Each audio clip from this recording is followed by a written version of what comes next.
Tudo bem, Kiko? É um prazer muito grande estar com vocês. E eu estou com vocês por um laço com a minha luta, com as minhas utopias, com as minhas esperanças, e num momento crucial da vida do país, e por que não dizer da vida da humanidade, faço esse laço, essa conexão com uma figura que está ao teu lado. Você sabe que a Sara Góes é uma pessoa que... A mãe dela, quando tinha... Ela não existia, mas a mãe dela, mais ou menos quando acho que era da idade dela hoje, me visitava quando eu estava preso no Instituto Paulo Sarazate. A avó dela, a mãe da mãe dela, era uma pessoa muito humana, muito solidária, uma pessoa que a gente chamava eu chamava da segunda mãe. E a família da Sara, a mãe dela, as tias, os tios, é uma espécie de segunda família. A gente, portanto, eu tenho esse laço. E ao fazer esse laço, Kiko, eu faço um laço com a minha vida, com a minha história, eu faço um laço com a tragédia que a gente está vivendo, que o Covid apenas expôs a tragédia.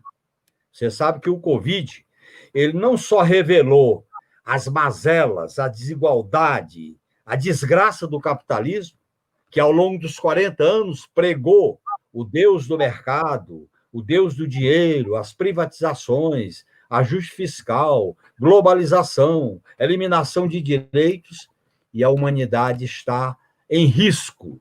E esse convite que revela tudo, revela a natureza dos chefes de Estado, dos governantes, que praticam a teoria da morte, que pratica a irresponsabilidade, que pratica, inclusive, o estelionato eleitoral, a Covid estava se agravando e esconderam, que pratica a teoria do lucro da vacina, cada empresa e laboratório que descobre a vacina, as suas ações sobem na bolsa, e há uma disputa se vacina ou não o povo, é a vida.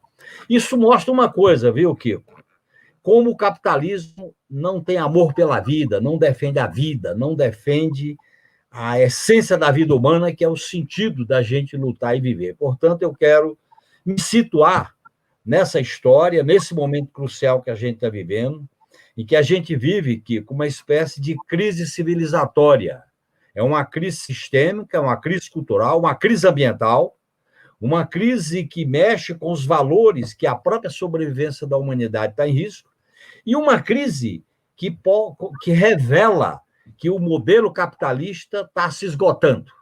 E aí é isso que nós temos que apresentar, uma alternativa. Por isso que eu me sinto muito à vontade de dizer para você que eu sou militante socialista, petista, e sou um militante de esquerda. E os meus sonhos, as minhas esperanças são cada vez mais fortes e firmes.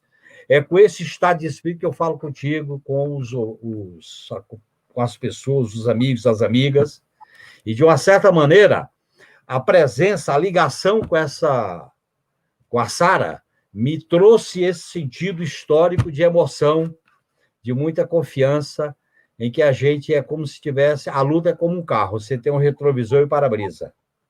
Está sempre caminhando para frente, mas não esquece o retrovisor. Não esquece de onde veio, não esquece a origem, mas está caminhando, caminhando.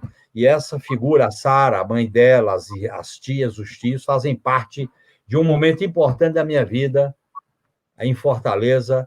Eles executaram a solidariedade. Solidariedade, como diz o Gabriel Garcia Marques, é quando você dá a mão para quem está no chão. Quando você fala entre iguais, não é solidariedade. Então, eu tenho por essas pessoas um carinho muito grande. Várias outras pessoas eu tenho esse carinho, que eu aprendi a cultivar algo muito importante na vida, que é o carinho, o amor, a solidariedade com as pessoas. Estou à disposição, Kiko.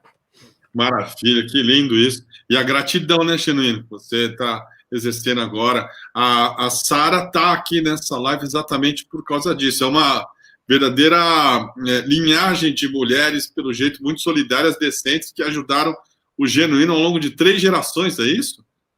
Claro, 3 gerações que se unem, e nós temos o mesmo sonho, o mesmo ideal, que é lutar por uma sociedade anticapitalista, uma sociedade socialista, uma sociedade humanista, democrática, uma sociedade dos direitos e não do lucro, uma sociedade em que os humanos têm o direito à felicidade, não viva nesse medo da morte, não viva na fila da morte, do desemprego, da falta de comida, da desesperança, do individualismo, do jogo do vale tudo. Nós sonhamos e queremos construir uma sociedade. Eu gosto de dizer que quando você sonha sozinho é utopia, mas quando você sonha com mais gente, esse sonho pode se transformar em força, em realidade. E é com essas pessoas, como você, que batalha, faz o que... Às vezes eu falo com o Palmeiras, que é um outro amigo que nos cruzou, que é essa guerrilha na mídia que vocês fazem, né? Para quebrar esse monopólio violento, né? Essa reforma agrária no ar, na comunicação, que é tão importante. Eu sei da tua história, da tua vida, do seu compromisso. Você que tem um compromisso com a verdade, com a luta por direitos. Eu acho que nós temos que, nesse momento, Kiko, juntar essas pessoas, homens e mulheres que se juntam, porque têm valores, têm ideais, têm causas. A vida, para mim, só tem sentido porque ela está a serviço de causas. E eu estou nessa causa. Quando eu passei em Fortaleza, quando eu fui preso em Fortaleza, quando eu fui solto em Fortaleza, quando eu convivia muito com a dona Lourdes, a avó da Sara, quando eu conversava com minha mãe, lá do interior do Ceará, que está viva ainda, com 97 anos. Essa história que é muito... É a vida nossa é isso, e vale a pena viver. Vale a pena viver. Como diz o Raul Seixas, sonho que se sonha só é um sonho que se sonha só, mas sonho que se sonha junto é realidade, né, Genuíno? Exatamente, é.